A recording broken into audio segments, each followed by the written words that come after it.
Good morning, my dear students. How are you all? Hope you are all good and fine. तो students मेरे को थोड़ा सा health issue है.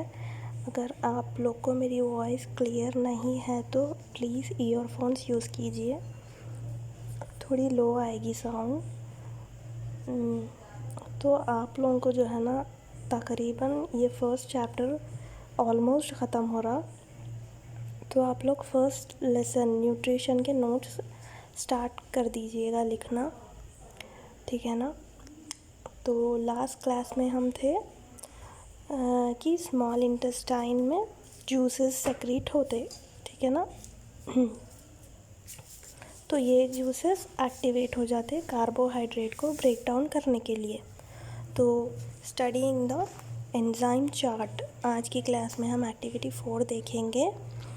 Let us study the chart showing different enzymes and digestive juices and their functions. So, digestive enzymes क्या हैं? First one, Tyalin. First enzyme कौन सी है? Tyalin. ये कहाँ से सेक्रेट हो रही? Salivary glands. आपको मालूम है ना सलाइवरी ग्लैंड्स क्या है और कहाँ पर सेक्रेट हो रही? बकल कैविटी, यानी हमारे माउथ में. सलाइवा हमारे माउथ में ही रहता ना.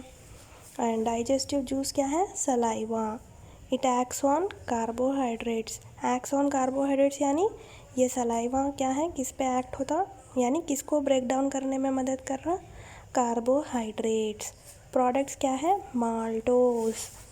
Next second enzyme is the pepsin. It is secreted by the gastric glands. Secreted by the gastric glands, secreted into stomach. Gastric pepsin कहाँ सेक्रेट हो रही? स्टमक में. तो इसका डाइजेस्टिव जूस क्या है? Gastric juice. Gastric juice. Peptones. Product क्या है? पेप्टोन्स. नेक्स्ट एंजाइम क्या है? बाइल. बाइल. ये बाइल जूस कहाँ पर सेक्रेट हो रहा? लिवर में, हमारे लिवर में सेक्रेट हो रहा. Secreted into duodenum. A part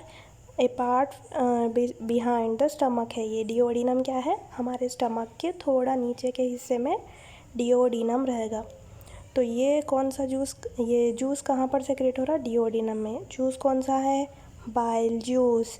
it acts on fats. FATS fats, ठीक है ना. तो जो भी हम तेल के जो भी हम खाते ना ऑयली सब्सटेंसेस, उसमें फैट्स रहते. तो ये बाइल जूस उन चीज़ों पे एक्ट होता. प्रोडक्ट्स क्या है? Emulsification, breaking down of large fats into small globules. And next enzyme is the amylase. Next enzyme is the amylase. कौन सेक्रेट कर रही है? पैंक्रियास. सेक्रेटेड इनटू ये भी डिओडिनम में. और जूस कौन सा है? Pancreatic juice. ये भी किस पे एक्ट कर रहा? Carbohydrates. And products is the maltose. Next trypsin. Trypsin भी पैंक्रियास में. कहाँ पर? डिओडिनम. जूस कौन सा है? Pancreatic juice.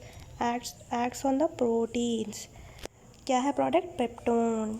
Next lipase. Lipase कौन सा से कहाँ पर सेक्रेट हो रहा? Pancreas into duodenum. Pancreatic juice acts on fats, releases fatty acids and glycerol. Peptidases, intestinal glands, small intestine, intestinal juice, peptides, amino acids.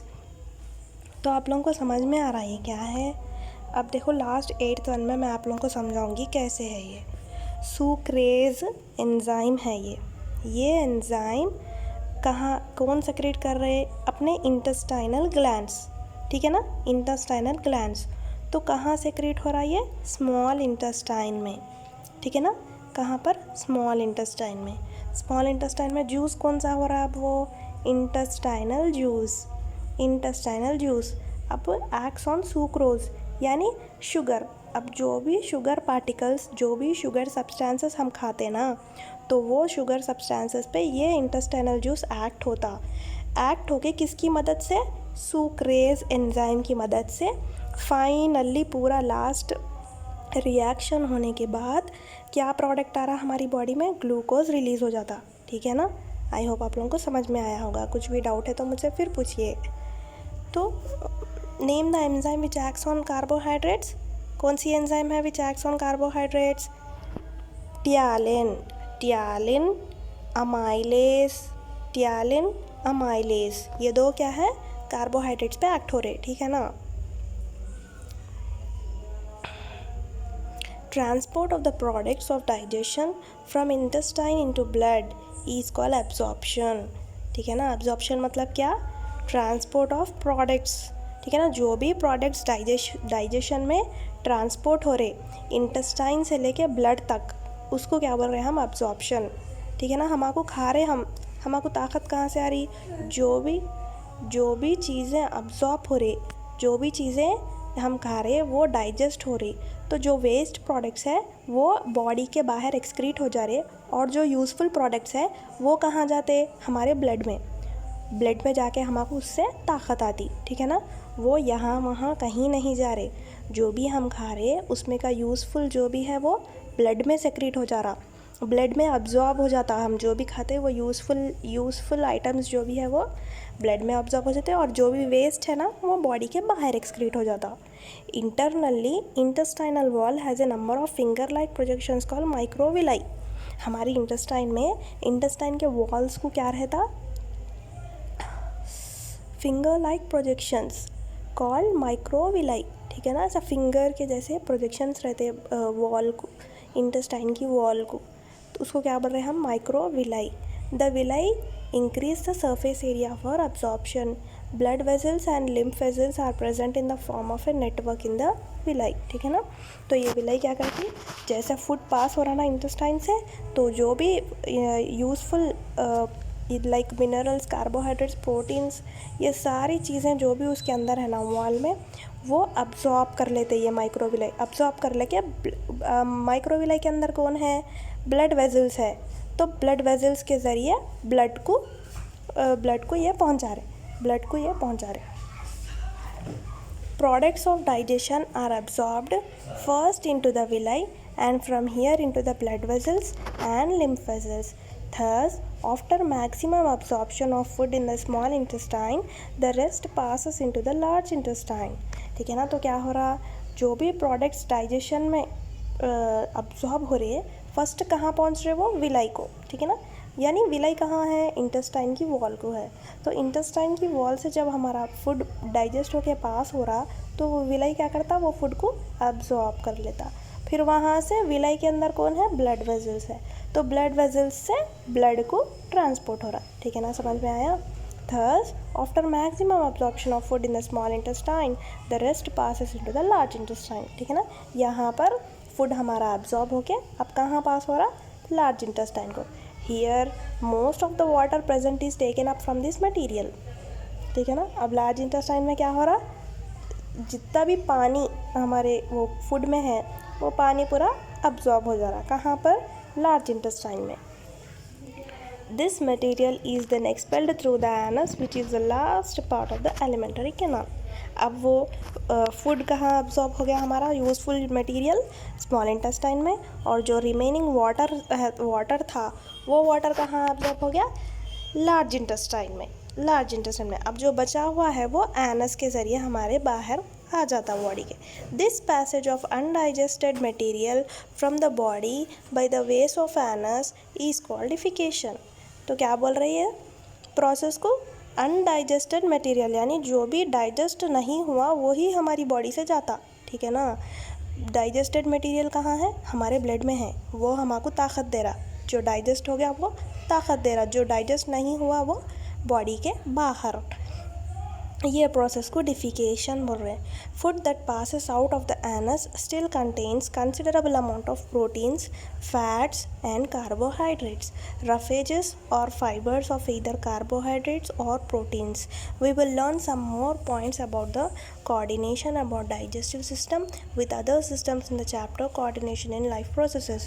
तो आप लोगों को आगे coordination in life processes बोलकर एक चैप्टर है, उसमें हम डिटेल में देखेंगे कि ये कोऑर्डिनेशन क्या है हर सिस्टम का।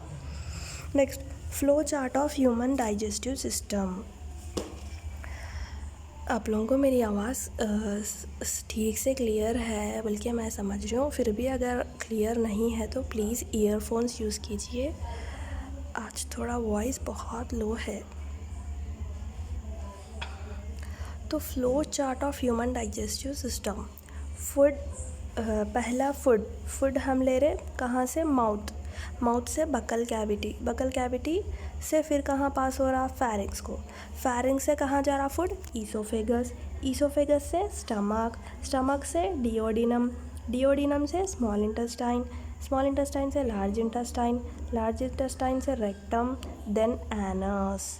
ठीक है ना? Then anus. Next, health aspects of the alimentary canal. The human alimentary canal usually functions remarkably well considering how badly we treat it on occasions. Sometimes it rebels and we either feel sick or have indigestion. ठीक है ना? तो क्या हम कैसे treat करते हैं उसको? सपोज सब कुछ अकेशंस है, यानी स्पेशल अकेशंस में अच्छा पकवान पकता, हम क्या करते? हमारे इंटेस्टाइन के बारे में नहीं सोचते, हम क्या करते? उसको खा लेते। मैं आप लोगों को एक इम्पॉर्टेंट बात बताना चाह रही हूँ। हमारी इंटेस्टाइन जो है ना, असल हमारा फूड कहाँ एब्जॉर्ब हो रहा बच्चों? इंटेस्टाइन में। ठीक है ना? यानी हम जो भी खाते उसका पूरा हेल्दी कौन एब्जॉर्ब कर ले रहे? इंटेस्टाइन। तो हमारा हेल्दी रहना यानी हमारी इंटेस्टाइन हेल्दी रहना। अगर हमारी इंटेस्टाइन हेल्दी है तो हम भी हेल्दी है। हमारी इंटेस्टाइन की वॉल जो है ना, हमारी इंटेस्टाइन की जो वॉल्स रहते वो बहुत नाजुक रहते। हम जो भी स्पाइसी खाते हैं ना, तो वो पूरी मिर्च और जो तेल वो सब है ना, वो जाकर हमारी इंटेस्टाइन की वॉल को चिपक जाते। तो उससे क्या है? हमारी इंटेस्टाइन ख़राब होती। अगर इंटेस्टाइन हमारी सही नहीं है ना, तो हमारी भी हेल्थ पे बहुत बड़ा इफ़ेक्ट पड़ता। हम समझते हम जो भी खा रहे हैं हमारे पेट में हो रहा, नहीं, हमारे पेट में कुछ भी, सिर्फ वहाँ पर क्या है? गैस्ट्रिक जूस रहता। लेकिन असल जो चीज़ें अब्जॉर्ब होना है, असल जो हमारा डाइजेशन है, वो हमारी इंटेस्टाइन में हो रहा। ठीक है ना? हमारी इंटेस्टाइन का हेल्दी रहना बहुत ज़रूरी है, तो हमको देख समझ के खाना चाहिए। Vomiting is the body's method of ridding itself of unwanted or harmful substances from the stomach. हमको वॉमिटिंग होती कभी कभी, तो क्यों होती वो? तो हमारी बॉडी जो चीज़ें नहीं रख लेना चाह रही बॉडी में, वैसी चीज़ें बाहर आ जाती। किसके ज़रिए? वॉमिटिंग्स के ज़रिए। The peristaltic movement of the stomach and oesophagus reverse their normal direction and the food is expelled. कैसे आ रहा फूड बाहर? जो मूवमेंट से फूड पास हो रहा, पेरिस्टालिटिक मूवमेंट से स्टमक और ईसोफेगस क्या करते हैं? उसका डायरेक्शन रिवर्स कर देते। तो इससे हमारा खाना क्या हो जाता? बाहर आ जाता, vomitings. There are many causes of vomiting but one of the most common is overeating. ठीक है ना? वॉमिटिंग के बहुत सारे रीज़न्स हैं, लेकिन कॉमन क्या है रीज़न? Over eating. ज़्यादा खाने से भी क्या है? खाना बाहर आ जाता। Specially when a food contains A high proportion of fat. ठीक है ना? फैटी अगर थिंग्स हम खाएं, यानी जैसे कि तेल, जो ऑयली फूड रहता, वो ज़्यादा खाने से क्या हो जाता? हमको वॉमिटिंग्स होते हैं। Vomiting also occurs when we eat something very indigestible or poisonous. ठीक है ना? When we have a greenish vomit, usually called as bilious or liverish, we get a bitter taste and it is often the result of having overeating. The liver is unable to cope with the excessive fat and we get a feeling of nausea. ठीक है ना? जब हमें greenish colour की vomit होती तो उसको क्या बोल रहे हैं? बिलियस और लिवरिश बोलते। क्यों?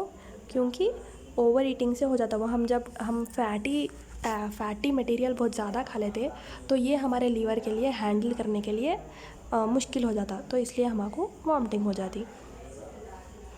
Indigestion is a general term used when there is a difficulty in digesting food. Healthy people can usually avoid problems related to digestion by having simple, well-balanced meals, eating food in a leisurely manner, thoroughly masticating the food, avoiding taking violent exercise soon after eating food, drinking plenty of water and having regular bowel movements. ठीक है ना? ये सारी चीज़ें follow करने से हमको क्या है?